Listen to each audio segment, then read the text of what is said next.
पूरब की तरह मकान बनाने के लिए मैं आपको बता रहा हूँ कैसे बनाएं तो ठीक रहेगा। जैसे आपको पूरब में मकान बनाना है, यही यहाँ से आपका ये जगह हो गया, जगह हो गया,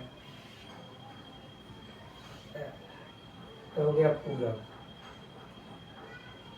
आप ऐसा करिए, यहाँ से बनाना शुरू करिए। दक्षिण पश्चिम में कोना जो है यहाँ से किनारे, यहाँ पीछे दक्षिण पश्चिम के इधर इतना ही जगह छोड़िए जितना कम से कम, जितना कम से कम हो सके। जितना कम जगह इधर छूटेगा पीछे दक्षिण पश्चिम के आगे पीछे, वो उतना ही फायदा है। जितना ज़्यादा जगह छोड़ोगे उतना ज़्यादा दिक्कत।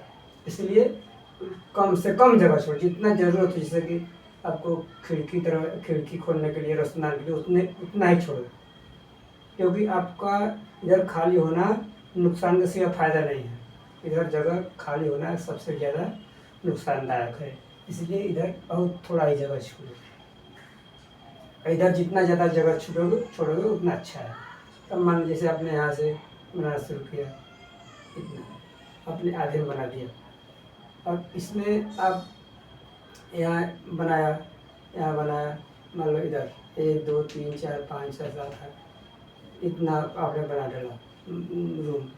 तो इसमें अपने हिसाब से बनाइए जैसे आपका सुविधा पड़ता है। लेकिन बस आपको ध्यान इतना देना है कि ये वाला भाग जो है ऊंचाई पे रहे, ये सब भाग से हमेशा यही कोशिश रहना। आप इधर दरवाज़ा खोल दीजिए, चाहे गेट यहाँ का जो आपके मकान का, चाहे मेन गेट, चाहे जहाँ मर्जी करे वहाँ करिए।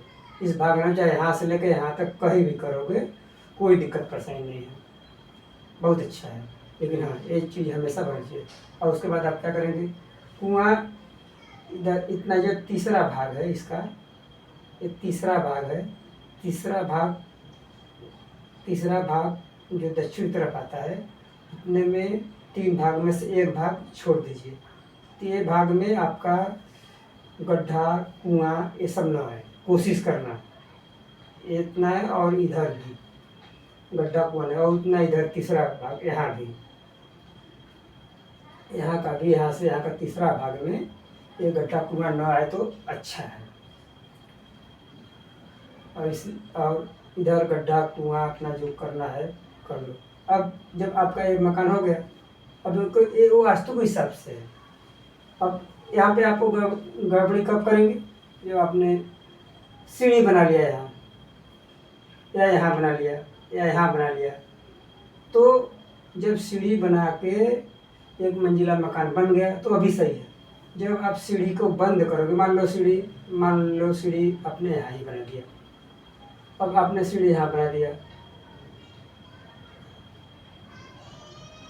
सीढ़ी यहाँ बना दिया। अब सीढ़ी बन गया, तो जब आपका 1 मंजिला मकान बन जाएगा तो आप सीढ़ी को ढकने के लिए इसको बंद करोगे ऊपर से 8 फुट 10 फुट या 6 फुट उठा करके। जब सीढ़ी को ढक दोगे इस छत पे जाने के लिए, तब जब जैसे ही आपने छत को ढका, आपके घर में वास्तु दोष उत्पन्न हो गया। क्यों? क्योंकि जब ये सीढ़ी बना के बंद करोगे तो ये भाग से ऊंचा हो जाएगा। ये सीढ़ी वाला भाग जो है, ये दक्षिण पश्चिम जो कोना है, चौथाई वाला भाग है, इससे ऊंचा हो जाएगा। अब ऊंचा हो गया, यही वास्तु का सबसे बड़ा कमी है, नुकसान नहीं करता है सबसे ज़्यादा। इसलिए कहते सीढ़ी अगर बंद नहीं करते हो तो ठीक है, लेकिन बंद तो करना ही पड़ेगा। अगर बंद नहीं करोगे तो इसमें पानी जाएगा तो सीढ़ी खराब होगा, आदमी फिसल के गिर भी सकता है, पानी वैसे काई लगता है। इसलिए सीढ़ी ऐसा जगह रखो कि जैसे मेरे हिसाब से सीढ़ी आप यहाँ भी रख सकते हो, यहाँ भी रख सकते हो सके तो यहाँ रखो। अभी यहाँ रखने से क्या फ़ायदा होगा, आप जब सीढ़ी यहाँ बनाएंगे तो जब आप उस पर सीढ़ी से छत पे जाएंगे तो आपको यहाँ थोड़ा ही जगह बचेगा दक्षिण पश्चिम। और ये एक सीढ़ी का 10 बाई, मान लो ये सीढ़ी हो गया, तो सीढ़ी के बगल में आप एक कोने पर एक रूम सटा के बना दीजिए। ये सीढ़ी भर को। अब ये रूम रहेगा आपका, एक काम का भी रहेगा और एक कोना भी आपका भर गया। अब कोना भर गया तो वास्तु आपका खत्म हो गया। अब आपका मकान सबसे अच्छा है। और यहाँ अगर सीढ़ी रखते हो तो आपको यहाँ से लेके यहाँ तक अब दो, यहाँ पे दो बनाना पड़ेगा। इस सीढ़ी के बगल में दो बनाओगे तब ये कवर करेगा, क्योंकि ये सीढ़ी के लेवल में। और हाँ, ये नहीं कि मैं यहाँ बना के उठा दिया तो फिर यहाँ जाकर ऊंचा कर दूँ। जब यहाँ ऊंचा कर दोगे तो दूसरा कभी उत्पन्न नहीं होगा। अब यहाँ उठा दिए, यहाँ सीढ़ी उठा दिए, यहाँ पे बना के कोना भर लिया तो क्या होगा?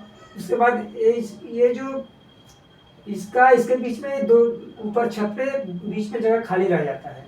अब खाली रह जाता है तो आपके घर में झगड़े, ठोकर का किचकिच ये सब उत्पन्न होगा और आपको मालूम नहीं पड़ेगा, लेकिन कारण यही रहेगा।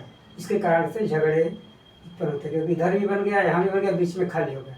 तो इसमें आपको कोर्ट कचहरी का भी प्रॉब्लम आ सकता है।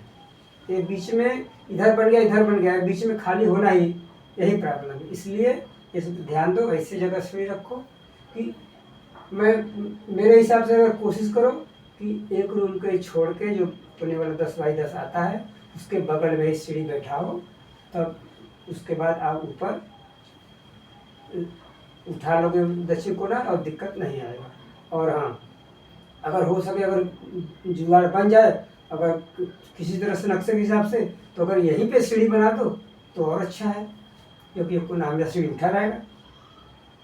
और एक चीज़ और है, आपने बना दिया और कोई भी सामान इधर रखोगे एक भाग से, बोले छत पे कोई आपने कुछ बांस भी खड़ा कर दिया 20 फुट का, ये 10 फुट जाए, 20 फुट का बांस खड़ा कर दिया तो भी आपको वास्तु दोष बताएगा, मकान सही होने के बावजूद भी। इसलिए हमेशा कोशिश करो इससे हमेशा ये सब भाग नीचे आ जाए, किसी भी तरह से नीचा ही रहे। ये सब ध्यान दे के अगर मकान बनाओगे पूरब की तरफ भी तो भी, क्योंकि पूरब वाले ही परेशान रहते हैं, क्योंकि जब घर में गड़बड़ी है तो परेशान रहेंगे ना। ये थोड़ी उत्तर मुखी है, पूरब मुखी अच्छा होता है, सब मुखी अच्छा होता है, लेकिन हाँ सही ढंग से मकान का जिसका जो जगह जहाँ है वैसे बनाओगे। अब हाँ, अब इसमें आ गया आपका रसोई का बात। अब रसोई यार, ये जो पूरा भाग है, अब इसके हिसाब से रसोई आपको रखना है। ये नहीं कि इतने बना लिए तो इसमें बोलो कि इधर रसोई अथवा इसमें, अब रसोई रखना है तो अग्नि का स्थान है तो इधर रसोई बना दो, जैसे आधे के इधर यहाँ रसोई आएगा। इधर आप बाथरूम रख दो, जैसे रखना है तो, लेकिन हाँ कोशिश करना गड्ढा इधर ही रहे, इधर गड्ढा रहेगा तो अच्छा है। इधर ये भाग में तो भूल के भी कभी कुआं या गड्ढा मत रखो, क्योंकि कुआं गड्ढा रहेगा तो सब कुछ वास्तु साफ रह के भी यही आपको नुकसान कर देगा। इसलिए इतना ध्यान देके बनवाओ मकान। जो मकान बना है तो अगर जिसका उठाना है इसको उठा लो, सेट कर लो, आपको कभी दिक्कत नहीं आएगी।